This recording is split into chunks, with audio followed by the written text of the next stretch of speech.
आप सभी विद्यार्थियों को मेरे इस एकेरन एकेडमी में बहुत बहुत स्वागत है। उम्मीद करते हैं कि आप लोग बहुत अच्छे होंगे और चूंकि आप सभी विद्यार्थी इस चैनल से जुड़े रहे, आपके साथ मैं बेहतर से बेहतर मैथमेटिक्स का एमसीक्यू नॉन एमसीक्यू लेकर आते रहेंगे। चैनल से जुड़े रहें। आप सभी विद्यार्थियों को मेरे इस वेलकम टू है YouTube channel AK Arun academy में आप सभी विद्यार्थियों को मेरे इस एके अरुण एकेडमी में बहुत बहुत स्वागत है। इस एकेडमी में स्वागत है।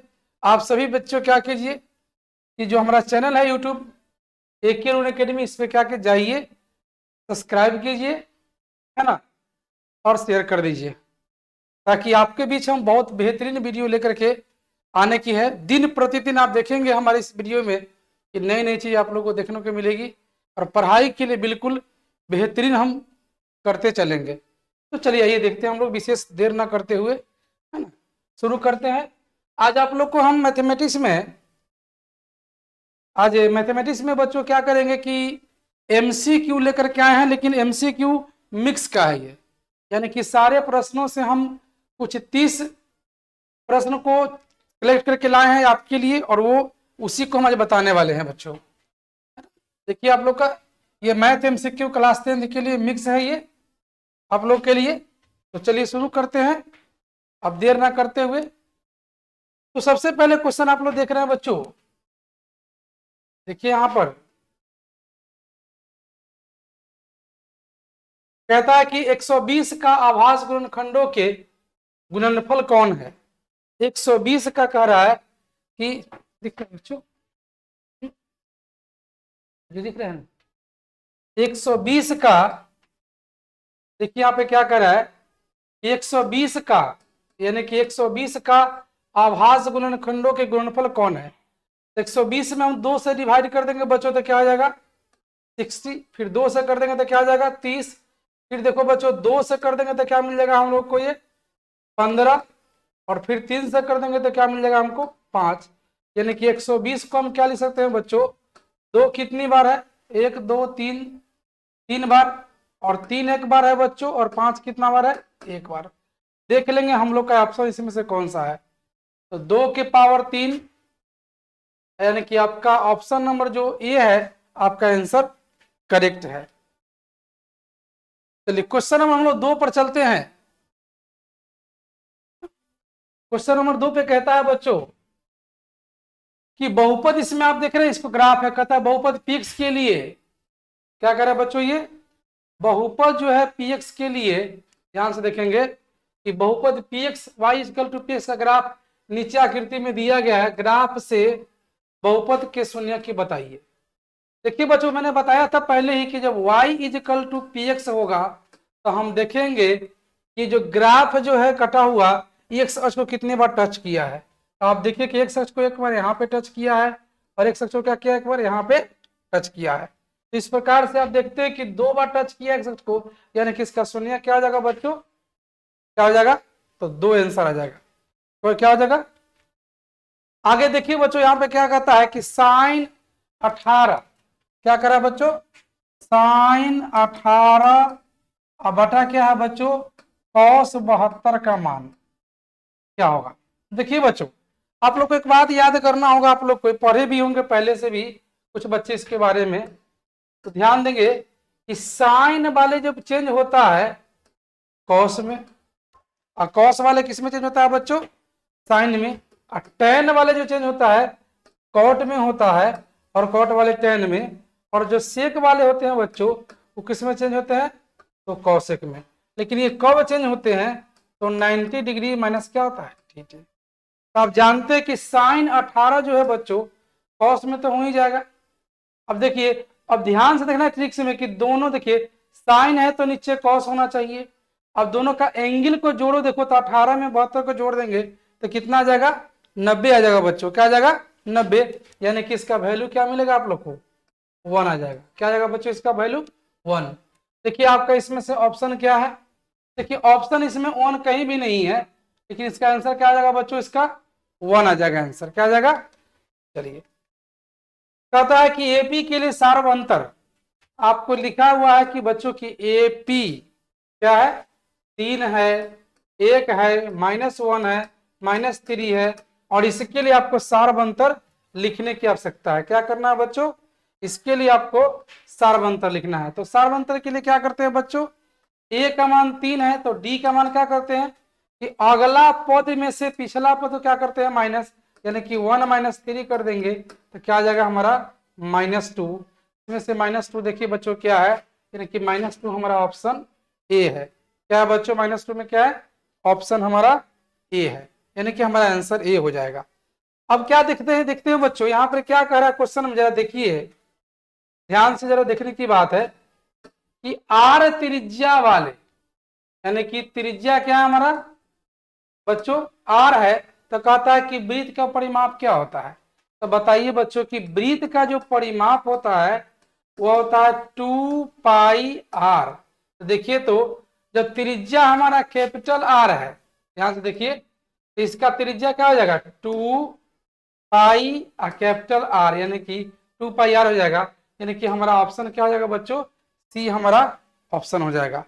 उम्मीद करते हैं कि आप लोग को बहुत अच्छी तरह से समझ में आ चुका होगा। चलिए क्वेश्चन नंबर, देखिए यहाँ पे क्वेश्चन में कह रहा है बच्चों, ध्यान से देखेंगे हम लोग, इस क्वेश्चन में क्या कह रहा है कि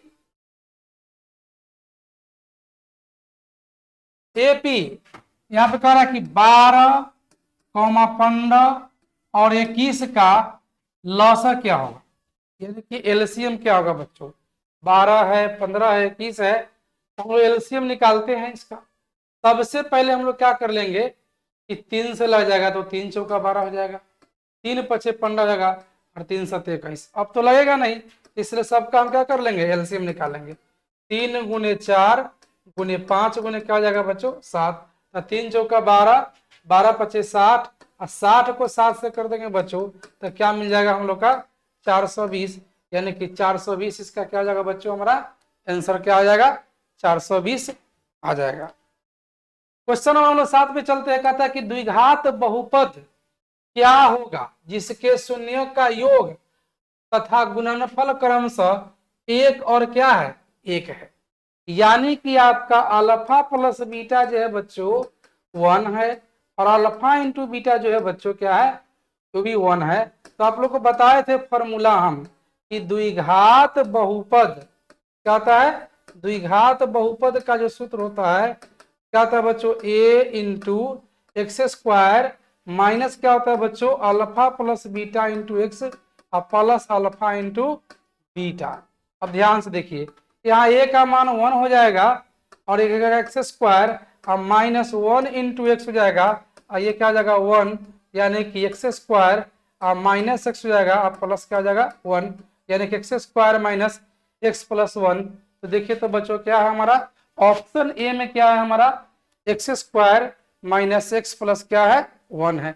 उम्मीद करते हूँ कि आप लोग को ये चीज समझ में आ गया है। जिन लोगों को समझ में दिक्कत हो तो कमेंट के जरिए बताइएगा, अगले वीडियो में प्रयास करें कि आपका समस्या हम समाधान कर दें। चलिए अगला देखिए, इसमें कहता है कि t² - 15 का शून्यक, कहता है कि t² क्या बच्चों कह रहा है, t² - 15 का निम्न में से शून्य क्या होगा। जब भी शून्य आएगा तो इसको बराबर में क्या ले लेंगे हम लोग, 0 ले लेंगे। तब बताइए बच्चों क्या आ जाएगा, t² बराबर कितना है 15, तो इसलिए t बराबर क्या हो जाएगा प्लस माइनस अंडर रूट क्या हो जाएगा 15, है ना, क्या होगा बच्चों 15 हो जाएगा, और 15 का वर्गमूल तो जानते हैं √15 होगा, एक बार क्या आ जाएगा -√अंडर क्या आ जाएगा 15, यानी कि दोनों हमारा उत्तर जाएगा। तो हमारा ऑप्शन क्या हो जाएगा बच्चों, बी ऑप्शन हो जाएगा। क्या हो जाएगा बच्चों, ऑप्शन हमारा बी हो जाएगा। चलिए हम लोग आगे देखते हैं, कहता है निम्न में से द्विघाती सूत्र कौन है, निम्न में से द्विघाती सूत्र कौन है। जरा ध्यान से देखिए कि निम्न में से द्विघाती सूत्र, तो बताइए, तो द्विघात सूत्र के बारे में हम लोग पढ़े थे। क्या होता है बच्चों द्विघात सूत्र, याद होगा आप लोग कि -b plus minus under root b² - 4ac, अब आई क्या आता है 2a। जरा देखिए तो आप लोग कि इसमें से कौन सा चेहरा इसमें से मिलता है, तो -b। अब देखिए 2a तो यहाँ भी है, -b नहीं है, लेकिन यहाँ पे -b नहीं है, तो ये नहीं होगा ऑप्शन। डी में माइनस भी है लेकिन ए नीचे में आ गया, ये भी नहीं होगा। यहाँ पे ये भी ऑप्शन हमारा सही नहीं है, यानी कि ऑप्शन नंबर क्या हो जाएगा बच्चों हमारा, ए ऑप्शन हमारा क्या होगा, सही होगा। उम्मीद करते हो कि आप लोग को समझ में आ चुका होगा। क्वेश्चन नंबर 10 पर देखिए बच्चों, जरा ध्यान से देखिए क्वेश्चन नंबर 10 को। 10 में क्या कहता है उस पर थोड़ा सा ख्याल करिए। कहता है कि यदि d बराबर क्या है 0, क्या है बच्चों, d बराबर क्या है, कभी हुआ है प्रॉब्लम का, यदि d बराबर क्या है बच्चों 0, यदि d बराबर क्या है 0 है, तो देखो तो बच्चों क्या कर सकते हैं हम लोग कि जब d बराबर 0 है, इसका मतलब क्या है कि विवितकर का d बराबर 0 अर्थात विवितकर 0 हो, तो इनमें से मूल क्या होगा। देखिए बच्चों जब भी d बराबर 0 है, देखो तो अच्छा दिख रहा है, जब भी d बराबर 0 आएगा बच्चों, तो ध्यान देना है कि इसका जो मूल होता है ना बच्चों, मूल होगा क्या, वास्तविक होगा और साथ में क्या होगा, बराबर होगा। वास्तविक भी होगा और क्या होगा बच्चों, बराबर। तो देखो था वास्तविक और बराबर इसमें से कौन सा है, तो देखिए वास्तविक और बराबर, यानी कि ऑप्शन नंबर क्या हमारा है, ए सही है बच्चों। क्या है हमारा ऑप्शन नंबर ए। आगे देखिए कहता है कि यदि कर्ण स्क्वायर, क्या करा बच्चों, कर्ण का स्क्वायर बराबर है लंब का स्क्वायर और प्लस क्या है बच्चों, आधार का स्क्वायर। आप बताइए हो तो वह कैसा त्रिभुज होगा। ये बताए थे आप लोगों को कि ये त्रिभुज तभी संभव होता है जब आप लोग को बताए थे कि ऐसा समकोण त्रिभुज लेंगे हम। क्या लेंगे बच्चों इसको, है ना, समकोण त्रिभुज जब भी लेंगे, है ना, तो इस तरह का हम लोग का क्वेश्चन आ जाएगा।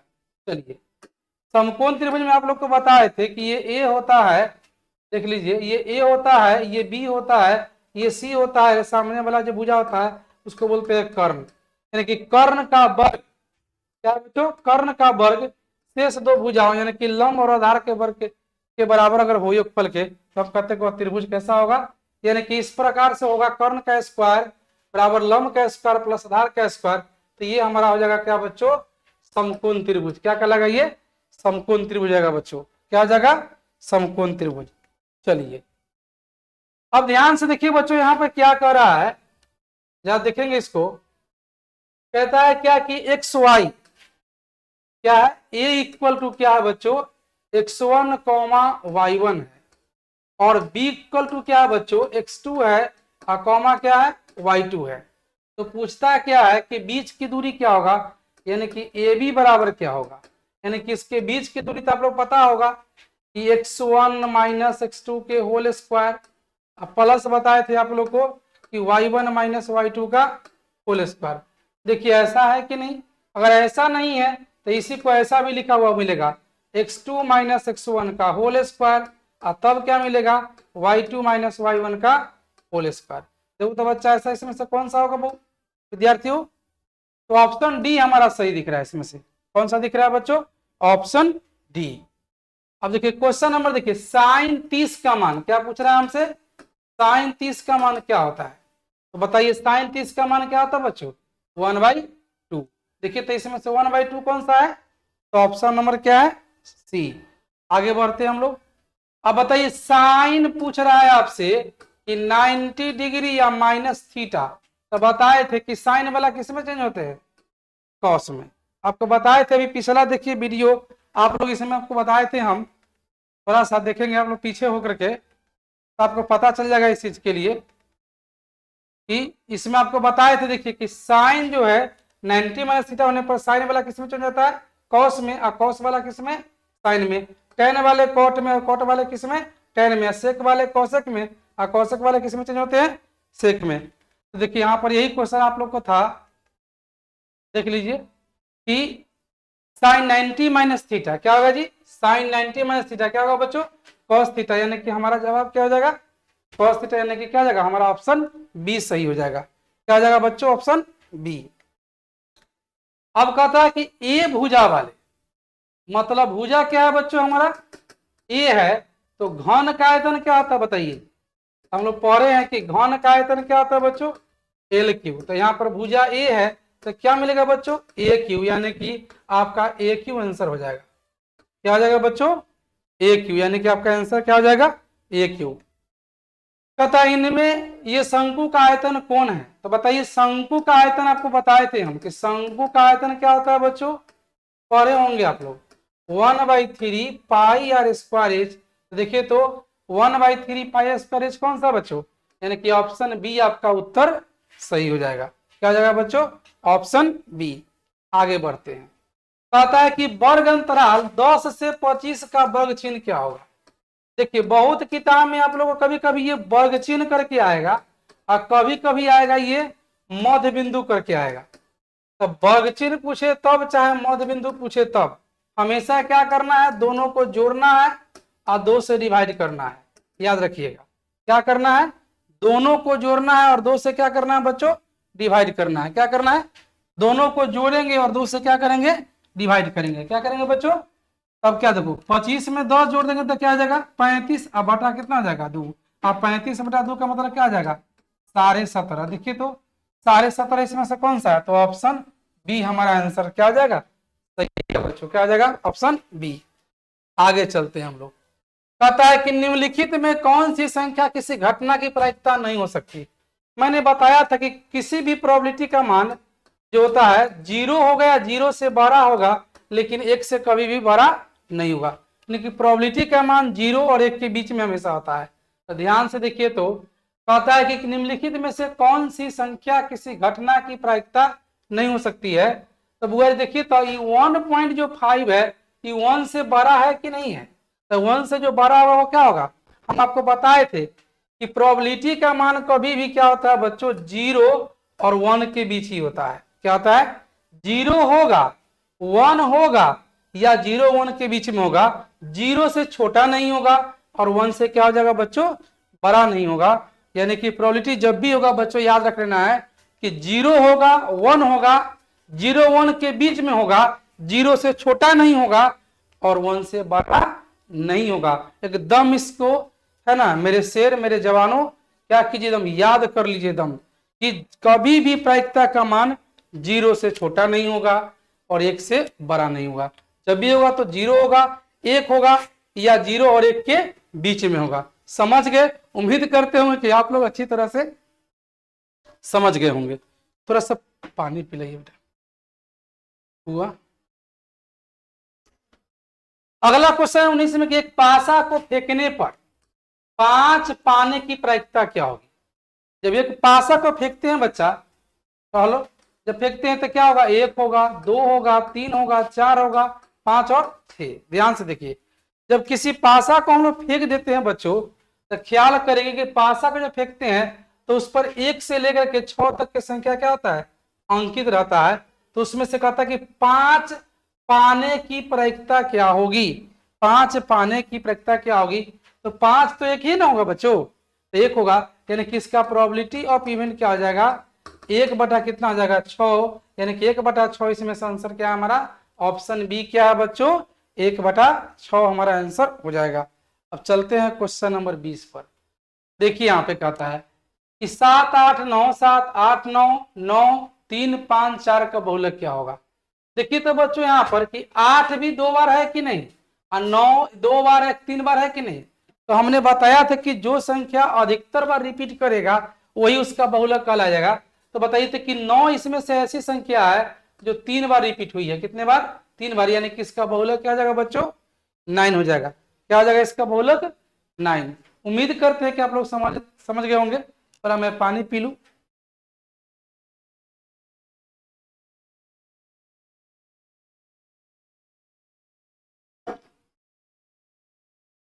चलिए क्वेश्चन नंबर हम लोग 21 पे चलते हैं। कहता है कि 7 सेमी त्रिज्या वाले अर्धवृत्त का क्षेत्रफल क्या होगा। यानी कि आपका त्रिज्या कितना है बच्चों 7 सेंटीमीटर है। तो आप जानते हैं कि अर्धवृत्त का क्षेत्रफल क्या होता है, बताइए। तो अर्धवृत्त का क्षेत्रफल जो होता है बच्चों 1/2 होता है और पाई आर स्क्वायर।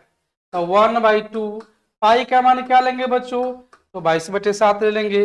आर का मान क्या बच्चों, तो 7 गुने 7 लेंगे तो 7 से 7 कर जाएगा, 2 से 11 कर जाएगा। अब बच गया 11 गुने कितना बच्चों 7, यानी कि 11 7 कितना हो जाएगा 77 सेंटीमीटर स्क्वायर। अब देखिए तो 77 सेंटीमीटर स्क्वायर कौन सा होता है? तो ऑप्शन हमारा बी क्या है? 77 सेंटीमीटर स्क्वायर है, यानी कि हमारा ये आंसर हो जाएगा। क्वेश्चन नंबर 22 में कहता है कि वृत्त का व्यास है, यानी कि आपका डायमीटर दिया हुआ है कितना? 14 सेंटीमीटर। तो कहता है उसकी परिधि क्या होगी? तो बताइए बच्चों, परिधि क्या होती है जब डायमीटर मालूम होता है? तो पाई डी। क्या होता है बच्चों? जब परिधि मालूम हो तो डायमीटर निकालने से तो क्या होता है? पाई डी। अब पाई का वैल्यू क्या लेते हैं बच्चों? बोलिए आप लोग, पाई का वैल्यू क्या लेते हैं? बोल दिए? ठीक है, 22/7। अब देखिए डी का वैल्यू क्या है बच्चों? हमको 14 सेंटीमीटर। 7 से काट देंगे तो क्या हो जाएगा? 7 दूना 14, यानी कि 22 दूना कितना मिल जाएगा आप लोग को? 44 सेंटीमीटर। यानी क्या मिलेगा आप लोग को? 44 सेंटीमीटर। यानी कि ऑप्शन नंबर क्या हो जाएगा बच्चों? ये आपका सी सही हो जाएगा।